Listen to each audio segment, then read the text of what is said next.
साथियों नमस्कार, मैं वैभव गुप्ता आप सभी का स्वागत करता हूं वैभव गुप्ता ऑफिशियल चैनल में। और आज के इस वीडियो में आपको पता चलेगा कि डायरेक्ट सेलिंग है क्या और डायरेक्ट सेलिंग को क्यों करना चाहिए। दोनों सवालों का जवाब आपको इस वीडियो में मिलेगा। तो सबसे पहले बात करते हैं डायरेक्ट सेलिंग है क्या। और डायरेक्ट सेलिंग को समझने से पहले आपको समझना पड़ेगा ट्रेडिशनल मार्केट।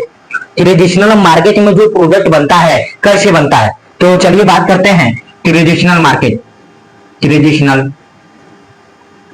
ट्रेडिशनल मार्केट, अगर ट्रेडिशनल मार्केट की अगर मैं बात करूं तो कोई भी प्रोडक्ट जो ट्रेडिशनल मार्केट में बनता है, वास्तविकता में ये ट्रेडिशनल मार्केट है क्या, इसको जरा समझिएगा। जो मार्केट में हम कोई भी दुकान से सामान लेते हैं तो जो सामान है उसे बोला जाता है ट्रेडिशनल मार्केट का प्रोडक्ट। तो कोई भी मार्केट का प्रोडक्ट कैसे बनता होगा, जब वो प्रोडक्ट बनता होगा तो बनता कहां पर होगा, वो प्रोडक्ट पहले बनता होगा मैन्युफैक्चरिंग प्लांट में। मान लीजिए कि ये मार्कर बना कहां होगा, ये मार्कर बना होगा मैन्युफैक्चरिंग प्लांट में। और मैन्युफैक्चरिंग प्लांट में बनने के बाद ये प्रोडक्ट जाता है डिस्ट्रीब्यूटर के पास।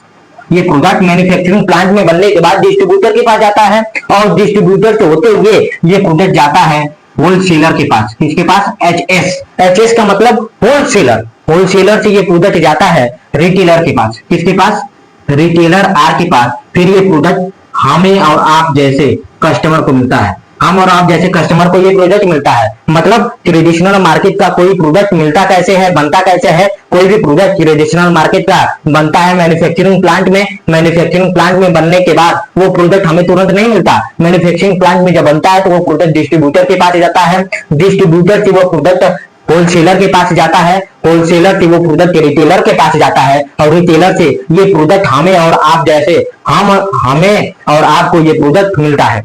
मतलब कोई भी प्रोडक्ट बनकर हमें कब मिलता है, ये 3-4 प्रोसेस के बाद ही वो प्रोडक्ट हमें मिलता है। और मैं एक आपके सामने एक एग्जांपल भी मैं दिखा दूं कि मैं मान लो कोई पेन, मान लीजिए ये पेन है और ये पेन 10 रुपए का हमें मिला है। तो ये प्रोडक्ट बना कितने का होगा, ये पेन बना होगा 4 रुपए में। अगर कोई पेन 10 रुपए का मिल रहा है तो वो पेन बना होगा 4 रुपए में। और मैन्युफैक्चरिंग प्लांट से वो पेन जब डिस्ट्रीब्यूटर के पास जाता है तो वही पेन की कीमत 6 रुपए हो जाती है। वही पेन की कीमत, जिस पेन की कीमत 4 रुपया थी, वही पेन की कीमत 6 रुपया हो जाती है। और जब ये 6 रुपया का पेन जब डिस्ट्रीब्यूटर से होते हुए होलसेलर के पास जाता है तो वही पेन का मूल्य 8 रुपया हो जाता है। और वही पेन जो होलसेलर के पास है, वही पेन जब रिटेलर के पास जाता है तो वही पेन की कीमत 9 रुपया हो जाती है। जब ये पेन की कीमत 9 रुपया हो जाती है तो यही पेन हमें और आपको 10 रुपए में मिलता है। यही पेन हमें और आपको 10 रुपए का मिलता है। मतलब कोई भी प्रोडक्ट बनता कैसे है, पहले मैन्युफैक्चरिंग प्लांट में, मैन्युफैक्चरिंग से डिस्ट्रीब्यूटर, डिस्ट्रीब्यूटर से होलसेलर, होलसेलर से वही प्रोडक्ट रिटेलर, रिटेलर से वही प्रोडक्ट कस्टमर को मिलता है। वाकई में जो पेन हमें 10 रुपए का मिला है वो पेन बना होगा 4 रुपए में, डिस्ट्रीब्यूटर को पड़ा होगा 6 रुपए में, वही पेन होलसेलर को पड़ा होगा 8 रुपए में, वही पेन रिटेलर को पड़ा है 9 रुपए में। और हमें और आपको वही पेन 10 रुपए का मिला होगा। वही पेन हमें और आपको 10 रुपए में मिला होगा। वही पेन हमें और आपको 10 रुपए में मिला होगा। लेकिन मैं एक आपके सामने एक और एग्जांपल देता हूं। अगर ये पेन 4 रुपए में बना है और हमें मिला है 10 रुपए में, तो ये बाकी 6 रुपए जाता कहां पर है, इसको भी जरा देखिए। पेन बना है 4 रुपए में, मिला हमको 10 रुपए में, तो वो पेन में 6 रुपए जा कहां पर है, इसको जरा समझिए। अगर पेन बना है 4 रुपए में, मिल रहा है हमें 10 रुपए में, तो 6 रुपए जा कहां पर है, 6 रुपया सर जा रहा है किसके पास जा रहा है, पहला डिस्ट्रीब्यूटर, डिस्ट्रीब्यूटर के पास जा रहा है, पहला डिस्ट्रीब्यूटर के पास जा रहा है। दूसरा कहा जा रहा है होलसेलर के पास, दूसरा होलसेलर के पास जा रहा है। पहला डिस्ट्रीब्यूटर के पास, दूसरा होलसेलर के पास, तीसरा रिटेलर के पास। किसके पास, रिटेलर के पास। और ये रिटेलर के पास जा रहा है। फिर ये प्रोडक्ट हमें और आपको मिलता है। मतलब ये 6 रुपया में 3 हिस्सा नहीं 4 हिस्सा होता है। एक हिस्सा होता है एडवर्टाइजमेंट का। एडवर्टाइजमेंट का मतलब होता है प्रचार। हमें आप बताइए, कोई भी प्रोडक्ट मार्केट में बनता है तो उसका प्रचार होता है। और प्रचार नॉर्मली इंसान नहीं करता, हम और आप जैसे इंसान नहीं करते। वो प्रचार कोई हीरो, हीरोइन, कोई सेलिब्रिटी करता है और उस प्रचार का वो पैसा भी लेता होगा। तो मान लीजिए अगर ये 6 रुपया है तो 6 रुपया में एक हिस्सा नहीं 4 हिस्सा लगता होगा। एक हिस्सा किसका, एडवर्टाइजमेंट का। किसका, एडवर्टाइजमेंट का हिस्सा लगता होगा। किसका, प्रचार का हिस्सा लगता होगा। प्रचार का हिस्सा लगता होगा। कोई भी प्रोडक्ट बना 4 रुपए में बिका 10 रुपए में, तो 6 रुपया कहा गया, 6 रुपया डिस्ट्रीब्यूटर के पास, होलसेलर के पास, रिटेलर के पास, और जो एडवर्टाइजमेंट कर रहा है प्रचारक के पास गया होगा। ये नॉर्मल सी बात है। और मैं एक आपके सामने उदाहरण रख दूं कि अगर आज भारत की आबादी 142 करोड़ है, अगर इस पूरे भारत की आबादी की मैं बात करूं तो 140 142 करोड़ है, और उस 142 करोड़ में 1 करोड़ स्टूडेंट अगर 10 रुपए का पेन खरीदते हैं तो एक दिन में 10 करोड़ का पेन सेल होगा, उतने का पेन बिकेगा, 10 करोड़ रुपए का पेन बिकेगा। अगर 1 करोड़ स्टूडेंट अगर पेन खरीदते हैं 10 रुपए वाला, तो 10 करोड़ का पेन सेल होगा, 10 रुपए का 10 करोड़ का पेन सेल होगा। और हमें बताइए वास्तविकता में ये पेन बना कितने का था? बना 4 करोड़ का था। एक पेन 4 रुपए में बना, एक पेन 4 रुपए में बना, तो 10 करोड़ पेन कितने का बना होगा? 4 करोड़ में बना होगा। और वही पेन जब बिक रहा है 10 करोड़ में, तो ये 6 करोड़ रुपया जाकर आ रहा है।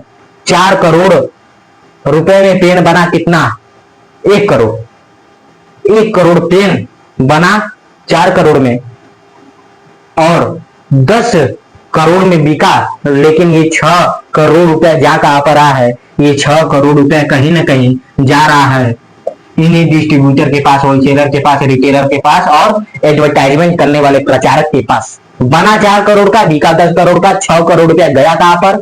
डिस्ट्रीब्यूटर, होलसेलर, रिटेलर, एडवर्टाइजमेंट करने वाला प्रचारक, सेलिब्रिटी व्यक्ति को गया।